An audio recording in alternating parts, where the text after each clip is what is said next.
The National Broadcasting Company presents Radio City Playhouse, Attraction 30.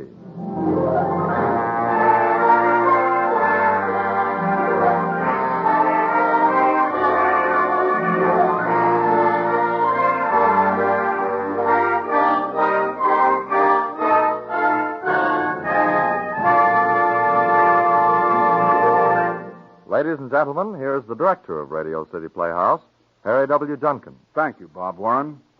Friends, before we bring you tonight's story, we should like to remind you that the Red Cross reaches into every community in the country in tackling its day-to-day job of service to humanity.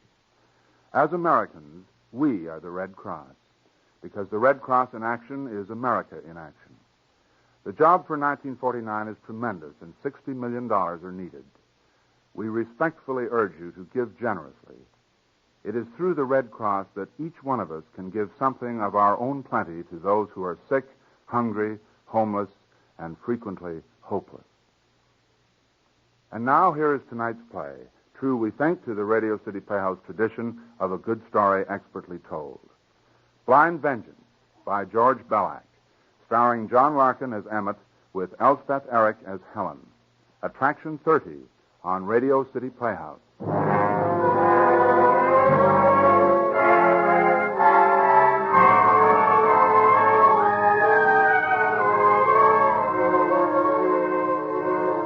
I can't imagine what they might be, but I suppose there are worse things than being blind. Maybe one of those things is death. Maybe death is worse than blindness. I don't know. When you can see, there are a lot of little things you take for granted. Striking a match and bringing it unwaveringly to the tip of your cigarette. Buttering a crust of bread neatly. Eating soup without spluttering it all over everything. But when you're blind, you know you're being sloppy and you wish you weren't, but... Oh, well, you wouldn't be expected to know. I was 30 when it happened, and I did everything rather well. Rode, skied, drove. I loved driving. I loved long, sleek, expensive, fast cars. It's a wonderful feeling doing 70 in a good car on a smooth road, especially when your wife's beside you. Emmett, darling, please, that's too fast. Helen. Well, it is. I don't like it. It makes me nervous. Now, you leave it to Emmett, boy. Steady as the Rock of Gibraltar. Slow down. You know, that center line reminds me of adhesive tape unwinding from an endless white road. I think it's smart aleck stuff, and I don't like it. Oh, Helen, for Pete's sake, stop being stuffy. Cars like this are made for speed. Crazy to take chances like this. I'm asking you, please. Emmett! Emmett!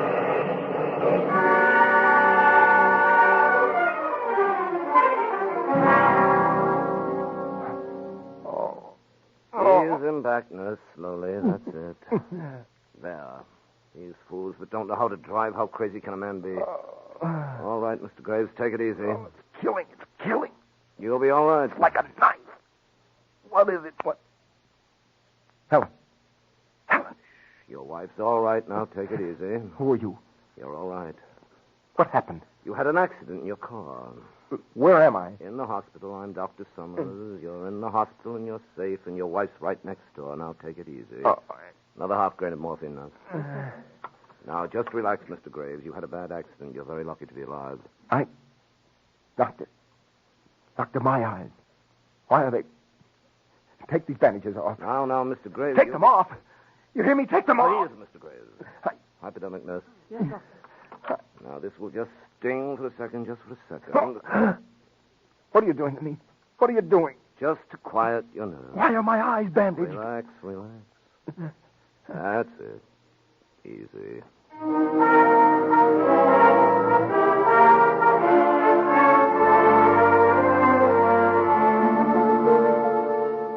There you are, the last of the bandages. But I can't even tell anything. Whether it's light or dark.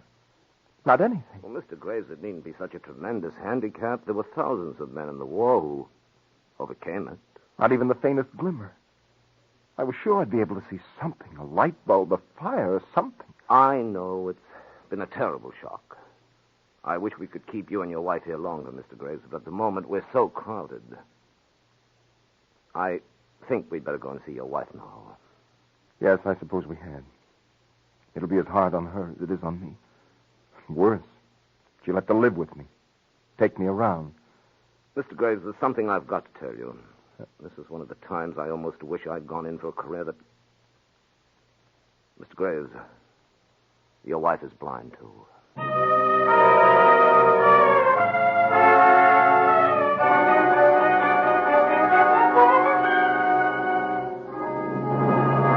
No! That's final. I will not go back to New York where everybody knows me and can feel sorry for me. All right, Emmett. We'll go up to the cottage. May I say something? Certainly, Dr. Summers. You're both intelligent people. I know how shattered you are in spirit and soul. But you've got to make a decision as to what to do with your lives. You're fortunate in having plenty of money. I don't mean to preach a sermon. Adjustment is a tiresome word, but it's important, very important. Emmett, we could have Barnes and Mrs. Ransom go up ahead of us. Perhaps, Dr. Summers, you could arrange for somebody to drive us from here. Of course I can. Don't be frightened, Emmett. You've always loved the sea. We'll be all right. I know we will.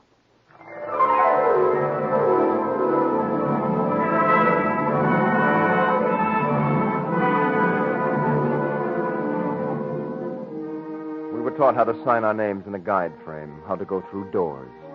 Every day a man came from the Institute for the Blind and taught us. We had a model of the house made, and we fingered it until we were perfect. We knew how many steps between every room, what furniture stood where. And we learned the 40 yards of shore so that we could stand anywhere and yet still find our way back to the house.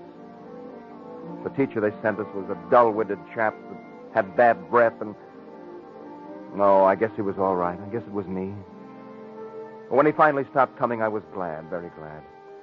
Helen and I used to practice when we were alone. We'd practice going up and down stairs smoothly and confidently. I'd go up and wait for Helen.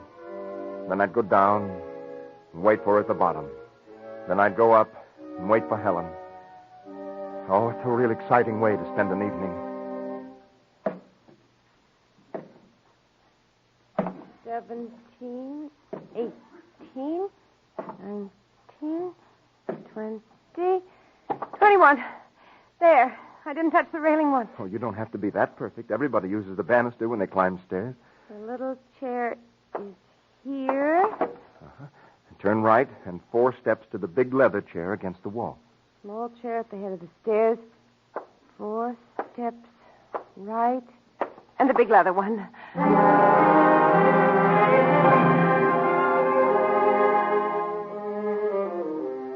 Everything was where it should be. Everything normal, everything just fine. Except for that small, hard kernel of fear that stuck in my chest like a lump of lead. Always just a little afraid. It wasn't a real frightening sort of fear. Just a tight little knot of dread. As the days dragged on, I began to hear things I'd never heard before. Mrs. Ransom, our cook, would make a noise in the kitchen, and I'd hear it from the bedroom. Or Barnes, our chauffeur handyman, would be in swimming, and I'd hear him over the sound of the surf. I would strain to absorb the sound, absorb it with my skin, my hands, the soles of my feet. Helen didn't feel as nervous as I did. I'd lose my bearings for a few seconds, lose my sense of direction, and I'd panic. Just stand still and clench my fists and shake. And that's the way I was the first time it happened.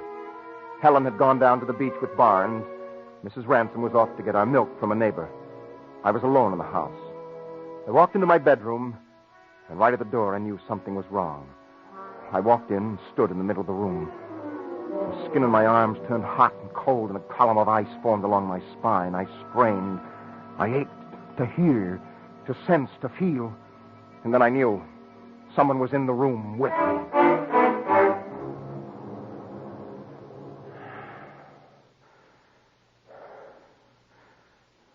Who is it? I can hear you. I know you're there. What's that noise? Well, say something. Say something.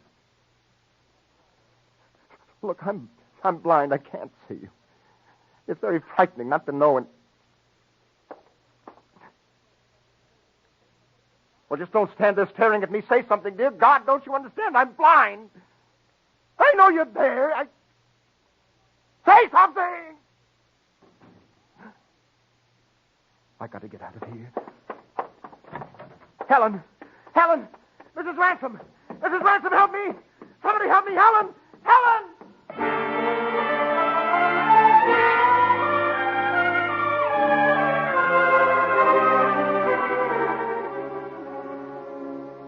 But, darling, who on earth could have got into the house and up into your bedroom? I know someone was there. I know it. It was your imagination, darling. Now be sensible. It just couldn't happen. Who is it? It's Mrs. Ransom, Mr. Graves. Come in. I was just wondering if you'd like You to said have... you were going after the milk. Well, I did, Mr. Graves. Then how are you back so soon? Mr. Patterson passed me on the road, Mr. Graves. He gave me a lift back. Well, why didn't you say so? I'm sorry, Mr. That's Graves. all right, Mrs. Ransom. What was it you wanted? I wondered if you'd like a custard for dessert. The milk's lovely and fresh. And Custard would be very nice, Mrs. Ransom. Thank you. That's all, Mrs. Ransom. Yes, Mr. Graves. Supper won't be long. Could have been her. It could have been anybody. Did Barnes leave you at any time when you were on the beach? He swam over to the point while I lay in the sun. Do you think he came back to the house? I don't know. Oh, I'm so edgy. For Pete's sakes, let's have a drink. No, let's not. Why, what's the matter with you? I don't enjoy drinking when I can't see the glass and sort of... Anyway, I don't think it's a good idea. Are we getting a little saintly? We used to be the sops of 81st Street. Well, you suit yourself. I'm going to clean up for dinner.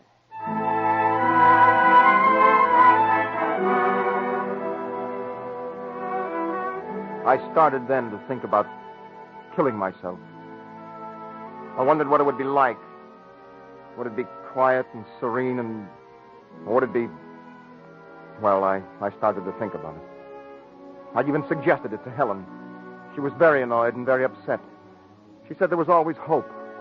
And there were things like Brahms and Toscanini, and fresh air and birds and holding each other's hand. She made me feel ashamed for ever thinking that suicide could be a part of people who love each other and who are normal. One day, Dr. Summers came to visit us. We were very glad to see him. We thought there might still be a chance that... Well, we were very glad to see him. He was always very cheerful. I think you're both looking splendid. Splendid. Thank you, Doctor. Sarah, it'll be nice of you to drop in on us. Well, I hope to come more frequently. My sister's bought a place up the way a bit. You mean we'll be neighbors? Well, not quite neighbors. It's the old Harlington house, the big white one with the red roof. Oh, it's an enchanting house. You'll love it. I used to play in it as a child. Dr. Summers, Yes. do you think it's possible for a blind person to go into a room and think he hears some person in it when it's really empty? I think it's not only possible, I think it's liable to be frequent. Emmett had a very unfortunate experience. He thought he heard somebody in his bedroom one time. I know I heard somebody. Of course you did. You're all keyed up to hear something, and your brain accommodated you. You mean I've too much imagination? Yes, you have. There's nothing unbalanced about it. Well, it's terrifying. Of course it is. Your mind reaches out and grasps at shadows. The shadows can't be held, can't be distinguished, and it is frightening. Don't let experiences like this upset you. You'll get over them in time. Well, there was somebody in that room. Darling, why don't we just forget all about it? Excellent idea. Everybody is blind in one way or another. Is everybody unbalanced, too? I think so. In one way or another.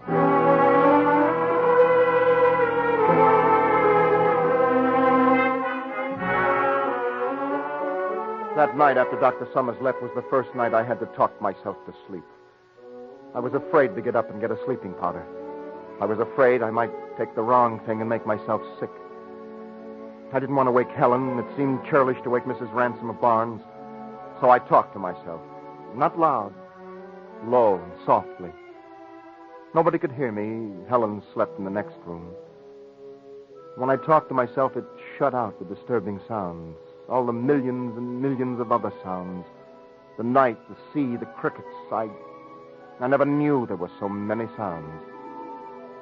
To try to keep the sounds out, I'd lie on my back and gently rub my chest with both hands from side to side, and I'd talk very softly. Nothing but the night. Alone. It's cool. Good night to sleep. Good night to sleep. What's that? Helen? Is there someone... Whoever you are, you're at the window. I'm going to get out of bed and come over. If you want to kill me, why, this is your chance.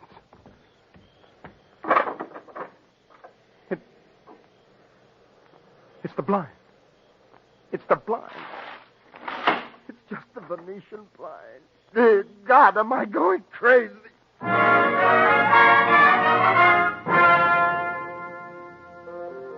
I couldn't go back to bed. I felt for my robe, my slippers. I gripped the wall and walked carefully to the door of my room. My hand glided over the chair, the bureau, felt the open door. I walked the 10 steps to the big leather chair, then 4 more to the top of the stairs. I made the left turn, and suddenly there was nothing there. No wall, no banister, no small chair, just space. And for what seemed like a million years, I balanced on the edge of a knife, my arms beating the air uselessly. And then, like a lump of clay, I fell. Ah! Helen! Helen! Helen, help me! Emmett! Emmett, where are you? Here, I fell. Over here, the stairs. I'm halfway down the stairs. Oh, my darling, what happened? What are you doing out of bed like this? Barnes! Darling, are you hurt? I fell. I fell. Are you all right? My side. Darling, you shouldn't get up at night all by yourself. Help me up. Barnes! I'm coming, Mrs. Graves. Something's gone. Something's holding me. For God's sakes, what's holding me? What is it, Mrs. Graves? What's happened? But, oh, Mr. Graves, are you hurt? What is it? Help him. Get him upstairs. Oh, the belt of his robe got tangled in the railing. Oh. Yeah, there. Now, lean on me, Mr. Graves. Are you all right? No, don't lift me up. Just let me sit here a minute. Helen, sit here with me, please. Is there anything on the stairs, Barnes? No, Mrs. Graves. All right, you can go back to your room. Are you sure there's... You heard what she said. That's what you paid for to do as you're told. Now go back to your He room. doesn't mean it, Barnes. Please, go back to your room. If I need you, I'll call you. Okay, Mrs. Graves. If you want me, just shout. I won't go to sleep until you tap on my door. Thank you, Barnes. Emmett, what happened? Darling, you're shaking like a leaf. I thought I heard somebody at the window, and I got up. It was the Venetian blind slapping against the sill. I thought I'd come downstairs for a while. I got to the head of the stairs, and I fell. Are you all right? My ribs, hurts me to breathe. I think I hit my side when I fell. Oh, Helen, I'm so afraid. I might have been killed. Now, there, now. Please, let's go back up and get you to bed. I'll bring you a glass of milk. Helen. What? I've got it. I've got it now. Got what? Somebody moved the chair. Somebody what? Help me up, quickly. What is it, Emmett? Help me up. Can't you understand English? Yes, dear, I can understand English. Now, hang on to the rail. All right? Yes. Yes, I'm all right. What do you mean somebody moved the chair? I've got to feel it. To feel it. To know that...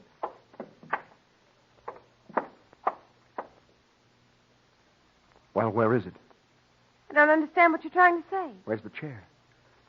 Where's the little straight-back chair that we feel every time we start downstairs and every time we get to the top? Where is it? Well, it must be someplace. It isn't here. Do you understand? It isn't here. Emmett! Somebody's trying to kill us. Trying to kill us. Do you hear? I'm going to call Dr. Summers.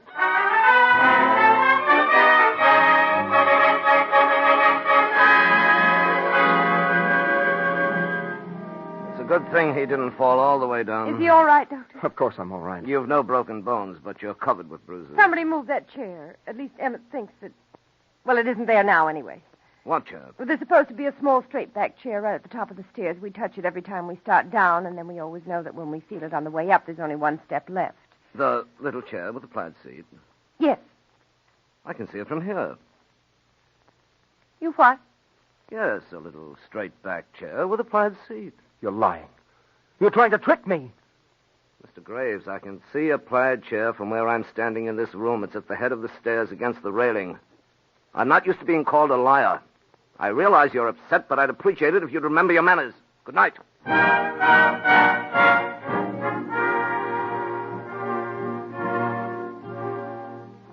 Emmett, I can't stand this. You've got to get a grip on yourself. But you couldn't feel it. You must have pushed it out of the way when you fell. I didn't. Why did you leave your room in the first Oh, place? I wish I could kill myself. Even if I went to hell, I wish... This is hell. Right now, it's hell. Emmett, I'm upset, too. Now, please don't talk that way. You've just got to get hold of yourself, darling. We can't go on like this if you're going to be hysterical and imagine... Look, I'm telling you that somebody moved that chair. Either Mrs. Ransom or Barnes. Somebody's trying to murder me. Emmett. Deliberately or accidentally, one of them moved it. Good night, Emmett. I'll see you in the morning.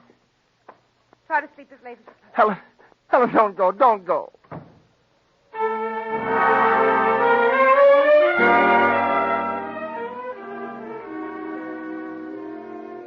I was alone again, back in bed. Alone with the noises. Only this time it hurt to rub my chest. The shadows crept in like 1,000 visions that can't quite be seen. I was on a horse, galloping under the skies.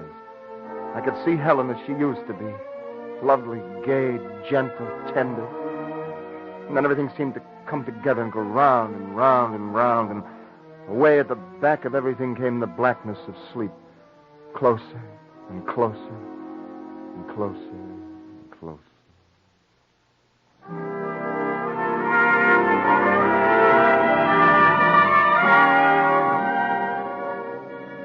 A couple of weeks went by, and gradually the pain went out of my ribs, and I began to forget. Helen and I walked by the sea every morning before breakfast. It began to be good to be alive. We were learning Braille.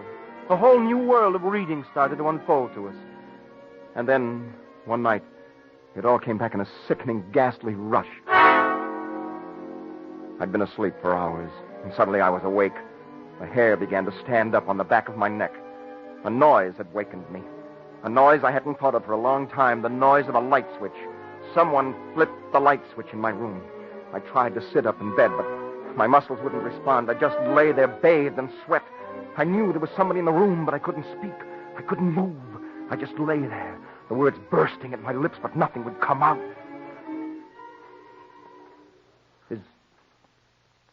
Is there somebody there? Barnes? I can hear you, Barnes. Barnes, please don't hurt me. I'm in bed. I'm helpless. I'll give you money. I've already arranged that you and Mrs. Ransom will be taken care of. You don't have to worry, Barnes. Barnes, please. Or kill me if you have to, but say something. Say something. What are you doing?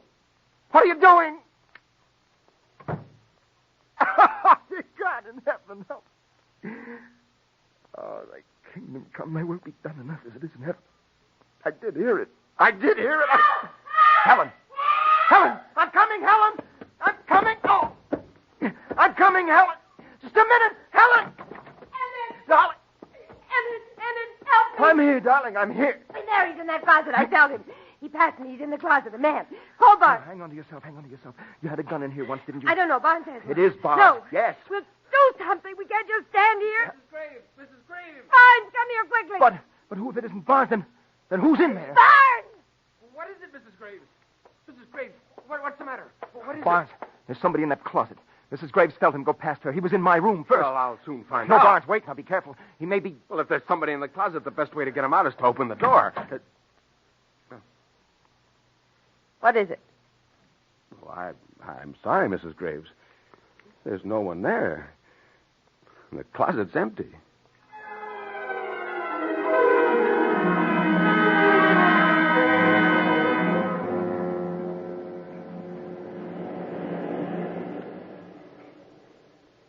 I can't stand it any longer, Emmett. Not any longer. We can't stay outside any longer, Helen. It's cold. We'd better go back in. Barnes and Mrs. Ransom will be worried. Darling, there was nobody in the closet, and it was all our imagination. And we've had a bad shock. And, honey, don't you understand? I've had all this, too. The chair, the hundreds of times I've thought that I was hearing things, and it's just being blind. It's just being blind. Now, come on. We've had a terrible fright, and it's late. And we can't sit out here all night. How high have we come? Oh, we've come too high. We just passed the end of the rear wall. We shouldn't go any farther. Go to the top. What difference does it make if we do fall over? Maybe it would be best to fall over and down and end it all together. Helen. Why not? Why not just end it now, easily and quickly together? Stop it. I just can't stand it. I just can't stand being blind. I hate it. I hate everything about it. I'll never adjust, never, as long as I live. Helen, it'll be all right. Darling, I know what you're feeling. I felt it. I'm uncoiling somehow. It's going to be better now. But this is a stage we both go through. I went through it first. I could jump from here. This would be high enough. Must be 100 feet down, even from here. Would the sea be very cold now? And Helen, stop it. Let's get down out of here. would the rocks be hard enough to kill me from here? Helen, stand up. All right. Here. Now, take my arm. Yes, Emmett. Now. It's a lovely night. There's a cloud over the moon, and the sea is very black. But every once in a while, a star catches it, and it's lovely. What did you say? You look very silly in that coat. You... And rather stupid. When you relax your face, it looks idiotic a little. Not much, but a little. And even from here, I can see your beard, stubby and dirty. Dear God, what's happening? I can see, Emmett. I've been able to for some time now, for about 6 weeks. Then you... I switched the chair. I was in your room. I rushed back to my own and screamed because I hate you. Helen. You made me blind, and you made my face a twisted, horrible mask. No. The scars are blue, Emmett.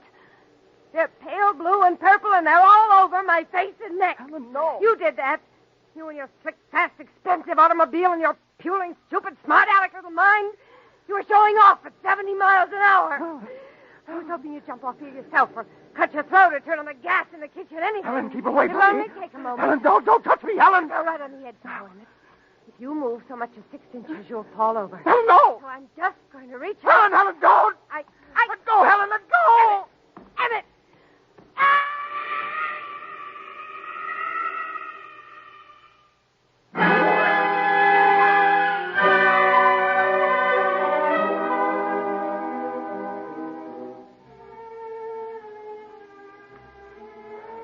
We must have been very near the edge.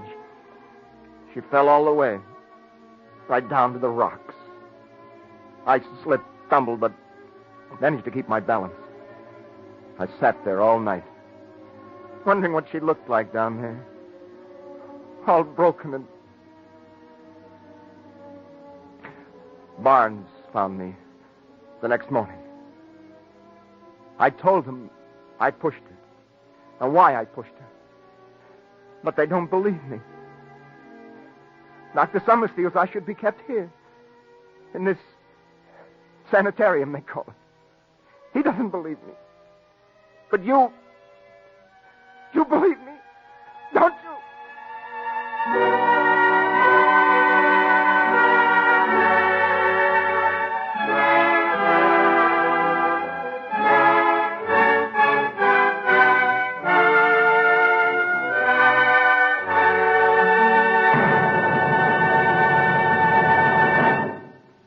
You have just heard Blind Vengeance, Attraction 30 on Radio City Playhouse, as written by George Bellack and directed by Harry W. Junkin.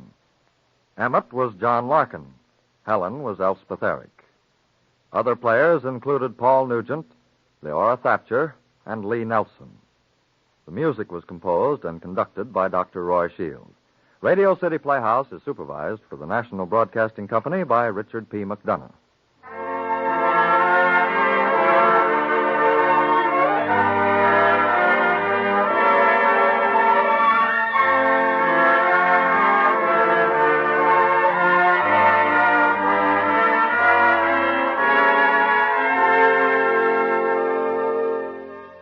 This is Harry Junkin again. Our sincere thanks to John Larkin and Elspeth Eric for a truly memorable performance. Please join us next week for another exciting story on Radio City Playhouse. Good night, everybody.